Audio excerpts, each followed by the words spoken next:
भले ही माधुरी दीक्षित की अब उम्र हो गई हो, लेकिन आज भी उनके हुस्न के लटके झटके देखकर आजकल के लौंडों के पूरे शरीर में सनसनी मच जाती है। विशेष रूप से सेंटर पॉइंट पर तो धमाल मच जाता है। अब आप समझ सकते हैं कि जब ये हीरोइन खुद की टीनेज से जवान हो रही होगी और अपने करियर के पीक पर रही होगी, तो इसने कितने दिलों को घायल किया होगा, कितने दिलों पर छुरियां चलाई होंगी। लेकिन इनके लटके झटके देखकर इनके ऊपर मर मिटने वाला एक आशिक ऐसा भी था जिसने इसे इतना मजबूर कर दिया था कि कहते हैं कि ये उसके पास जाने को भी तैयार हो गई थी। और ऐसा एक बार नहीं हुआ था, बल्कि जब जब इनके आशिक ने चाहा तब तब ऐसा हुआ। लेकिन दूसरी तरफ ये भी कहा जाता है कि बाला साहेब ठाकरे का नाम सुनकर इनके उस आशिक की निक्कर ढीली और पैंट गीली हो गई थी। आखिर सच्चाई क्या है, चलिए जानते हैं आज की कहानी में। दोस्तों, बॉलीवुड में माधुरी दीक्षित के लिए एक समय वो भी था जब इनका किसी फिल्म में होना उस फिल्म की सफलता की गारंटी माना जाता था। विशेष रूप से हम आपके हैं कौन, साजन जैसी फिल्मों ने तो उनके करियर को वो ऊंचाइयां दी जो हर कलाकार का सपना होता है। और यही वजह थी कि बॉलीवुड में लेडी अमिताभ बच्चन भी इन्हें कहा जाने लगा। एक समय में माधुरी दीक्षित की पॉपुलैरिटी का आलम ये था कि नई उम्र की लड़कियां अपने आप को माधुरी दीक्षित की तरह देखने लगी थी। उनके इसी इमोशंस को लेकर एक फिल्म भी बनी जिसका नाम था मैं माधुरी दीक्षित बनना चाहती हूँ। 15 मई 1967 में महाराष्ट्र में माधुरी दीक्षित एक मराठी परिवार से आती है। उनके पिता शंकर दीक्षित और माता स्नेहलता दीक्षित है। माधुरी दीक्षित बचपन से डॉक्टर बनना चाहती थी और उन्होंने डिवाइन चिल्ड्रन हाई स्कूल से अपनी पढ़ाई पूरी करी। स्कूल की पढ़ाई लिखाई के दौरान ही माधुरी दीक्षित अलग अलग तरह के कॉम्पिटिशन्स में पार्टिसिपेट करती थी और उस दौरान उन्हें पब्लिक की अटेंशन भी मिलती थी। पब्लिक से मिलने वाली ये अटेंशन और पॉपुलैरिटी ने माधुरी दीक्षित को ग्लैमर वर्ल्ड में जाने के लिए इंस्पायर किया। मुंबई यूनिवर्सिटी से ग्रेजुएशन किया और अपनी पढ़ाई लिखाई पूरी करने के साथ साथ अपने शौक को भी पूरा किया। जी हाँ, नृत्य में उनकी बचपन से ही विशेष रुचि थी। बाकायदा 8 साल तक माधुरी दीक्षित ने इंडियन क्लासिकल डांस कथक की ट्रेनिंग भी ली। इनके साथ ही अभिनय में रुचि होने के कारण इन्होंने फिल्मों में भी किस्मत को आजमाना शुरू किया। मात्र 17 साल की उम्र में माधुरी दीक्षित ने एक फिल्म के लिए ऑडिशन दिया। दरअसल 1984 में राजश्री प्रोडक्शन अपनी अपकमिंग फिल्म अबोध के लिए एक नए चेहरे की तलाश में था। माधुरी की बहन ने उनसे इस फिल्म के लिए ऑडिशन देने के लिए कहा। बहुत ही छोटी सी उम्र में इन्हें इस फिल्म में काम मिला। लेकिन ये बात जब माधुरी के घर वालों को पता लगी तो उन्होंने माधुरी के इस फिल्म में काम करने पर सख्त एतराज जताया। उनका कहना था कि भले घर की लड़कियां फिल्मों में काम नहीं करती, लेकिन माधुरी दीक्षित फिल्मों में काम करने के लिए अड़ी रही और फाइनली उन्हें इस फिल्म में काम करने की परमिशन मिल ही गई। इसी साल 1984 में उन्होंने एक टीवी सीरियल मुंबई मेरी है के लिए ऑडिशन दिया, जिसमें वो सिलेक्ट भी हो गई। लेकिन उस समय वो इतनी खूबसूरत नहीं दिखती थी। पहले एपिसोड की शूटिंग कंप्लीट हुई। पहला एपिसोड देखने के बाद दूरदर्शन ने सीरियल को खरीदने से मना ही कर दिया। आने वाले कई साल माधुरी दीक्षित के संघर्ष में गुजर गए, क्योंकि अबोध फिल्म से इन्हें वो पहचान नहीं मिली जिसे वो डिजर्व करती थी। साल 1985 में उन्होंने राजेश खन्ना की आवारा बाप में काम किया। 1986 में आई फिल्म स्वाति में उन्होंने मीनाक्षी शेषाद्री के साथ काम किया। इसमें उनका छोटा सा रोल था। इसके अलावा उन्होंने दयावान, प्रेम प्रतिज्ञा, उत्तर दक्षिण, वर्दी, इलाका, मुजरिम जैसी फिल्मों में काम किया। हिफाजत फिल्म में इनके हीरो रहे अनिल कपूर, लेकिन ये फिल्म भी फ्लॉप हुई। इसके अलावा फिल्म उत्तर दक्षिण में इन्होंने जैकी श्रॉफ के अपोजिट काम किया। इसमें रजनीकांत भी थे, लेकिन ये फिल्म भी फ्लॉप ही रही। माधुरी दीक्षित एक हीरोइन मटेरियल थी, लेकिन उसे एक सफलता की जरूरत थी। हिट फिल्म की तलाश में उन्होंने बोल्ड सीन करना एक्सेप्ट कर लिया।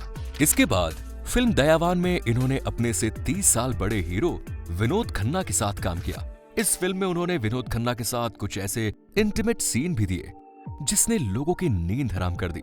उस दौर में माधुरी दीक्षित के द्वारा किए गए वो सीन इतने बोल्ड थे कि जहां एक तरफ लोग उनको भला बुरा कहते थे, वहीं उनके खूबसूरत बदन को बिना कपड़ों के देखने की चाहत रखने वाले उनके दीवाने हो गए। इन सीन की वजह से देखते ही देखते इनके ऐसे दीवानों की संख्या काफी हद तक बढ़ गई। इसके बाद उनकी फिल्म आई तेजाब, जिसमें लोग माधुरी दीक्षित को देखने के लिए गए। लोगों को उम्मीद थी कि माधुरी दीक्षित ने इस फिल्म में भी एक से बढ़कर एक बोल्ड सीन दिए होंगे। इनको असली पहचान मिली 1988 में आई फिल्म तेजाब से, जिसमें इन्होंने अनिल कपूर के साथ काम किया। इनकी डांस परफॉर्मेंस वाला गाना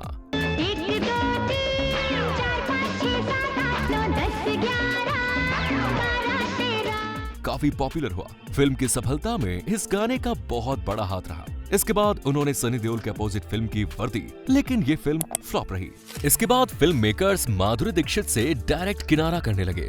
इसी दौरान उन्हें पता लगा कि सुभाष घई फिल्म राम लखन बना रहे हैं और उस फिल्म में अनिल कपूर भी काम कर रहे हैं। तब उन्होंने अपने मैनेजर के जरिए इस फिल्म में काम हासिल करने के लिए अप्रोच लगाई और सुभाष घई से मिलने के लिए पहुंच गए। सुभाष घई उनको लेकर अपने फार्म हाउस पर गए और सारी रात उन्होंने माधुरी दीक्षित के साथ फिल्म के स्क्रिप्ट पर चर्चा की। इस चर्चा का नतीजा ये रहा कि माधुरी दीक्षित को फिल्म राम लखन में काम मिल गया। कुछ समझ में आया? सब कुछ समझ में आ गया तो फिर इसी बात पर हमारे सब्सक्राइबर जो नहीं हैं, वो जल्दी से चैनल को सब्सक्राइब कर दीजिए। बढ़ते हैं आगे की स्टोरी के लिए। सुभाष घई की film Ram Lakhan super duper hit हुई। अब माधुरी दीक्षित को बॉलीवुड में हिट होने का फॉर्मूला पता चल गया था। सुभाष घई के बारे में ये बात फेमस थी कि उन्होंने जिस किसी भी लड़की को अपनी फिल्म में हीरोइन बनाया तो वो उसके साथ स्क्रिप्ट पर चर्चा जरूर करते थे। साल 1989 में उनकी 8 फिल्में रिलीज हुई, जिसमें मिथुन चक्रवर्ती के साथ उनकी फिल्म प्रेम प्रतिज्ञा थी। इस फिल्म का एक इंसिडेंट माधुरी दीक्षित की लाइफ का काफी स्कैरिंग इंसिडेंट था।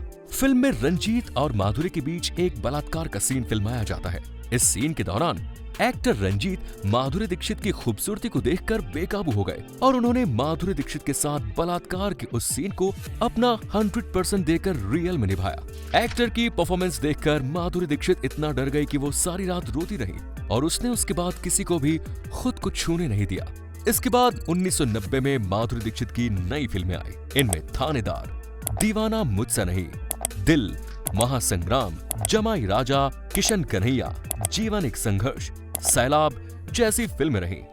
सलमान खान के साथ माधुरी दीक्षित की जोड़ी भी खूब पसंद की गई, जिसमें हम आपके हैं कौन और साजन जैसी फिल्में यादगार रहीं। इसके बाद माधुरी दीक्षित ने इंडस्ट्री में पीछे मुड़कर नहीं देखा। उन्हें लगातार फिल्में मिलती चली गई और वो एक सफल हीरोइन के तौर पर अपने करियर में आगे बढ़ती रही। चलिए अब एक नजर डाल देते हैं माधुरी दीक्षित के फिल्मी करियर की कुछ और उन शानदार फिल्मों पर जिन्होंने उन्हें कभी धक धक गर्ल तो कभी लेडी अमिताभ बच्चन जैसी उपाधियां दिलाई। ईश्वर, तेजाब, राम लखन, किशन कन्हैया जैसी सुपरहिट फिल्मों के अलावा अनिल कपूर के साथ उनकी फिल्म बेटा भी काफी सुपरहिट हुई, जिसमें वो अपने एक गाने को लेकर काफी चर्चा में रही। धक धक करने लगा वाले गाने ने उनको धक धक गर्ल का खिताब दिया। साल 1991 में आई फिल्म प्रहार, जिसमें नाना पाटेकर ने यादगार भूमिका निभाई थी। इसके अलावा साल 1990 में ही उनकी एक और फिल्म आई दिल, जिसने युवा दिलों की धड़कन बना दिया, जिसमें इन्होंने एक बिगड़ी हुई अमीरजादी का किरदार निभाया था। आमिर खान के साथ आई इस फिल्म ने माधुरी दीक्षित के करियर को अलग ही लेवल पर पहुंचा दिया। इस फिल्म की कहानी के मुताबिक अमीर परिवार से आने वाली लड़की माधुरी दीक्षित एक साधारण परिवार के लड़के आमिर खान के साथ प्यार करती है और उससे शादी करना चाहती है, लेकिन उसके पिता शादी के लिए राजी नहीं होते, तो अपने पिता से वो बगावत करती है। आखिर में इन दोनों युवा प्रेमियों को उनके पिता ही मिलवा देते हैं। फिल्म के गाने सुपर डुपर हिट हुए और ये फिल्म भी एक म्यूजिकल हिट साबित हुई। फिल्म की हैप्पी एंडिंग की वजह से इसे अपार सफलता मिली और इस फिल्म के लिए माधुरी दीक्षित को सर्वश्रेष्ठ अभिनेत्री का फिल्म फेयर पुरस्कार मिला। 80 और 90 के दशक में इन्होंने हिंदुस्तानी सिनेमा की मुख्य धारा में अपने अभिनय और नृत्य के माध्यम से जो योगदान दिया वो अपने आप में बेमिसाल है। बॉलीवुड की सफलता और चकाचौंध भरी जिंदगी के पीछे एक ऐसी काली सच्चाई मौजूद रहती है जिसकी तकलीफ वहां रहने वाले चमकते हुए सितारों को उम्र भर सहनी पड़ती है। बॉलीवुड एक ऐसा समुद्र है जो अपने भीतर कला के अनेकों साधकों की मेहनत और प्रतिभा को समेटे हुए है, क्योंकि मुंबई आने के बाद बॉलीवुड में कदम रखने का सबसे पहले तरीका किसी कलाकार को मिलने वाला ब्रेक होता है। अगर वो ब्रेक उसे उस समय मिल गया तो उसका काम लोगों को पसंद आता है, तो उसकी जिंदगी की गाड़ी चल निकलती है। वरना ज्यादातर कलाकार तो इसी पायदान पर पहुंचने के लिए संघर्ष करते करते जिंदगी बिता देते हैं। बॉलीवुड की दुनिया में सफल होना जितना इम्पोर्टेंट है, उससे भी ज्यादा इम्पोर्टेंट होता है इस सक्सेस को आगे कंटिन्यू करना। आने वाली फिल्मों में ये सफलता अगर आपको लगातार मिलती है तो आप सफलता के आसमान पर चमकते हुए सितारे की तरह नजर आते हैं, और माधुरी दीक्षित ऐसा ही एक चमकता हुआ सितारा थी। लेकिन ये तो इस अदाकारा की जिंदगी की तस्वीर का एक पहलू है। चलिए अब हम आपको इसकी जिंदगी की तस्वीर के दूसरे पहलू के बारे में बताते हैं। हर कलाकार की अपनी एक पर्सनल लाइफ होती है और उसमें सबसे इंपॉर्टेंट होता है उसका लाइफ पार्टनर और उसकी लव लाइफ। फिल्म साजन के दौरान माधुरी दीक्षित की जिंदगी में संजय दत्त की एंट्री हुई। दोनों के बीच प्यार वाले खेल की शुरुआत हुई। संजय दत्त पहले से शादीशुदा थे, लेकिन इसके बावजूद माधुरी दीक्षित उनकी जिंदगी में एंट्री कर गई। संजय दत्त के साथ माधुरी दीक्षित का अफेयर काफी लंबे समय तक चला। साल 1993 में उनकी एक और फिल्म आई खलनायक। इसमें माधुरी और संजय दत्त के ऊपर फिल्माया गया गाना चोली के पीछे क्या है, जहां एक तरफ कंट्रोवर्सी क्रिएट कर गया, वहीं दूसरी तरफ लोगों के द्वारा काफी पसंद किया गया। इस गाने के ऊपर 22 तरह के प्रतिबंध लगाए गए थे। इसके बावजूद ये फिल्म माधुरी और संजय दत्त के करियर की सुपर डुपर हिट रही। इसी बीच इंडस्ट्री में संजय दत्त और माधुरी दीक्षित का अफेयर लोगों के बीच चर्चा का विषय बन गया। लेकिन ये वही टाइम था जब संजय दत्त का नाम साल 1993 के मुंबई बम ब्लास्ट में आ गया। इसके बाद माधुरी दीक्षित ने खुद ही संजय दत्त से किनारा कर लिया। इसके बाद लगातार हर साल माधुरी दीक्षित की 6 से 7 फिल्में आती और उनमें से कोई 1 या 2 भी सफल हो जाती तो माधुरी दीक्षित इंडस्ट्री की टॉप एक्ट्रेस बनी रही। फिल्म बेटा में माधुरी दीक्षित और अनिल कपूर ने एक साथ काम किया। उस फिल्म की सफलता का असर ये रहा कि माधुरी दीक्षित का दिल अनिल कपूर के लिए धड़कने लगा। दोनों ने एक साथ लगभग 18 फिल्मों में काम किया। आगे चलकर इन दोनों के बीच भी प्यार वाला खेल काफी जोर शोर से चला। आगे चलकर इन दोनों की ईलू ईलू वाली कहानी भी जब अनिल कपूर की पत्नी शोभा को पता लगी तो उसने अनिल कपूर की लगाम खींच ली और माधुरी दीक्षित फिर अकेली ही रह गई। अंजाम, कोयला जैसी फिल्मों में माधुरी दीक्षित ने शाहरुख के साथ काम किया। 18 बरस की कुंवारी कली थी जैसा गाना लोगों के दिल पर छा गया। 18 बरस की कुंवारी कली थी, घूंघट में मुखड़ा। इस फिल्म में जो माधुरी दीक्षित ने डांस किया उसने तो लोगों के दिलों पर छुरियां ही चला दी। शाहरुख खान के साथ आई फिल्म दिल तो पागल है ने यंगस्टर्स का दिल जीत लिया। माधुरी दीक्षित ने मिथुन चक्रवर्ती के साथ भी कई फिल्मों में काम किया और उनके साथ माधुरी की जोड़ी काफी पसंद भी की गई। आगे चलकर मिथुन चक्रवर्ती की एंट्री माधुरी दीक्षित की जिंदगी में हुई। दोनों के बीच प्रेम संबंध काफी लंबे समय तक चले और जब इन संबंधों की गहराई अपनी सारी सीमाएं पार कर गई तो इसकी खबर लग गई मिथुन की पत्नी को। मिथुन की पत्नी ने अपने पति की इस प्रेम कुंडली पर अपनी टेढ़ी नजर डाली। उसके बाद माधुरी दीक्षित की ये प्रेम कहानी भी यहीं खत्म हो गई। इसके बाद माधुरी दीक्षित की जिंदगी में क्रिकेटर अजय जडेजा की एंट्री हुई। दोनों ने एक दूसरे के साथ रोमांटिक टाइम स्पेंड किया। दोनों की तस्वीरें भी सामने आई। दोनों एक दूसरे से शादी करना चाहते थे, लेकिन अजय रॉयल फैमिली से बिलोंग करते थे। उनकी फैमिली ने माधुरी दीक्षित को अपनी बहू के रूप में एक्सेप्ट नहीं किया। आगे चलकर अजय जडेजा का नाम भी मैच फिक्सिंग में आ गया और माधुरी ने उनसे दूरी बना ली। कहते हैं कि माधुरी दीक्षित का अफेयर जैकी श्रॉफ के साथ भी चला। जग्गू दादा शादीशुदा थे और अपनी पत्नी को छोड़कर माधुरी के प्यार में पड़कर चौके छक्के मार रहे थे। जब ये माधुरी दीक्षित के साथ प्यार के खेल में सेंचुरी मार चुके थे तो फिर उनकी बीवी ने उनको अपने पक्ष में घसीट लिया और माधुरी दीक्षित का दामन फिर से खाली रह गया। फिर आया साल 1999। माधुरी दीक्षित की एक फिल्म आरजू ने माधुरी को निराश कर दिया। इसके बाद देवदास माधुरी दीक्षित के फिल्मी करियर की पहली पारी की आखिरी हिट फिल्म साबित हुई। अब तक माधुरी दीक्षित के फिल्मी करियर की नैया डामाडोल होने वाली थी। तब माधुरी को लगा कि अब मुझे शादी कर लेनी चाहिए। वो अपने भाई से मिलने के लिए कैलिफोर्निया गई और वहां उनकी मुलाकात हुई डॉक्टर श्रीराम नेने से। पहली ही मुलाकात में माधुरी दीक्षित ने डॉक्टर नेने को अपना दिल दे दिया और उनका भी दिल लेकर अपने पास रख लिया। इसके बाद दोनों के बीच कुछ समय तक गहरा प्यार चला और 17 अक्टूबर 1999 को माधुरी दीक्षित ने डॉक्टर नेने से शादी कर ली।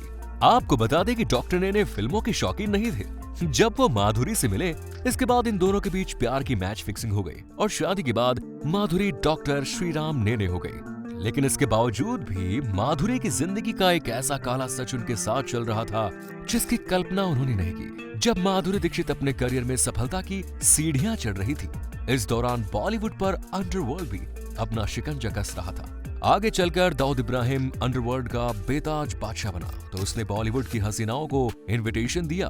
भाई का इनविटेशन ठुकराने की हिम्मत किसी में भी नहीं थी। फिर वो बॉलीवुड का बेताज बादशाह शाहरुख खान हो, सलमान खान हो या बॉलीवुड की कोई हसीना, अगर आपके पास निमंत्रण आया है तो आपको इसे स्वीकार करना ही होगा और दुबई जाना ही होगा। दाऊद इब्राहिम दुबई में बॉलीवुड सितारों के साथ पार्टियों का आयोजन किया करता था।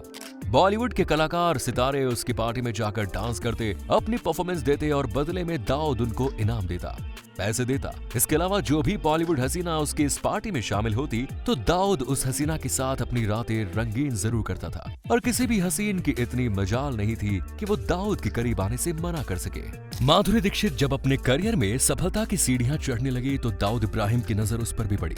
उसके भी दिल में माधुरी के साथ रात बिताने की ख्वाहिशें पलने लगी। माधुरी की खूबसूरती और जवानी ने उसे पागल बना दिया था। उसने माधुरी तक संदेश पहुंचाया और कहा कि तुझे मेरी एक रात की दुल्हन बनना होगा। माधुरी दीक्षित उस समय सफलता के नशे में थी। उसने ऐसा करने से इनकार कर दिया। इसके बाद डॉन को गुस्सा आ गया और दाऊद इब्राहिम ने बॉलीवुड के तमाम प्रोड्यूसर्स को ये ऑर्डर जारी कर दिया कि माधुरी दीक्षित को कोई भी अपनी फिल्म में नहीं लेगा। बॉलीवुड के किसी भी प्रोड्यूसर में इतनी हिम्मत नहीं थी कि वो दाऊद इब्राहिम के इस ऑर्डर को मानने से इनकार कर दे, क्योंकि इनकार करने का सीधा सा मतलब था काम धंधे की वाट लगने के साथ साथ उस डायरेक्टर्स या प्रोड्यूसर की भी जिंदगी की कहानी खत्म हो जानी थी। दाऊद इब्राहिम उस समय नशे का कारोबार करता था। बॉलीवुड के जरिए ही वो ड्रग्स की सप्लाई भी करता था। जब माधुरी ने दाऊद के पास जाने से मना कर दिया, इसका नतीजा ये हुआ कि माधुरी दीक्षित को अब कोई भी डायरेक्टर प्रोड्यूसर अपनी नई फिल्म में लेने से मना कर रहा था। और इतना ही नहीं, फिल्मों में माधुरी साइनिंग अमाउंट ले ली थी, फिल्म साइन कर चुकी थी। उन फिल्मों से भी माधुरी दीक्षित को निकाल दिया गया। माधुरी दीक्षित के समय तक दाऊद इब्राहिम के बारे में वो नहीं जानती थी, इसीलिए उसने इब्राहिम को ना कह दिया और उसका नतीजा अब उसे इस तरह से भुगतना पड़ रहा था। उसे लगा कि उसका तो पूरा करियर ही चौपट हो गया। अपने डूबते फिल्मी करियर को बचाने के लिए माधुरी दीक्षित ने खुद दाऊद इब्राहिम के पास फोन करके उसके पास आने का ऑफर दे दिया। फाइनली दाऊद इब्राहिम ने अपने यहाँ ऑर्गेनाइज एक बर्थडे पार्टी का इनविटेशन माधुरी के पास भेजा। माधुरी दीक्षित पूरी तैयारी के साथ इस बर्थडे पार्टी में गई। यहाँ उसने 1, 2, 3 और राम लखन के गानों पर डांस भी किया। कहते हैं जब पार्टी खत्म हुई तो दाऊद इब्राहिम माधुरी को लेकर अपने कमरे में चला गया। माधुरी दीक्षित को रात भर भूखने के बाद दाऊद इब्राहिम ने इंडस्ट्री पर माधुरी दीक्षित को काम न देने के लिए जो ऑर्डर जारी किए उसे वापस ले लिया। इसका नतीजा ये हुआ कि माधुरी को पहले की तरह ही काम मिलने लगा। उसका करियर एक बार फिर ऊंचाई की तरफ बढ़ने लगा। ये भी कहा जाता है कि दाऊद इब्राहिम ने इसके बाद जब भी माधुरी को अपने पास बुलाया, माधुरी दीक्षित खुद बिना किसी नखरे के दाऊद इब्राहिम के पास चली गई। तो ये थी कहानी माधुरी दीक्षित की। आपको कैसी लगी कमेंट्स में जरूर बताएं। वीडियो पसंद आया तो लाइक करें, शेयर करें, चैनल को सब्सक्राइब करें। धन्यवाद।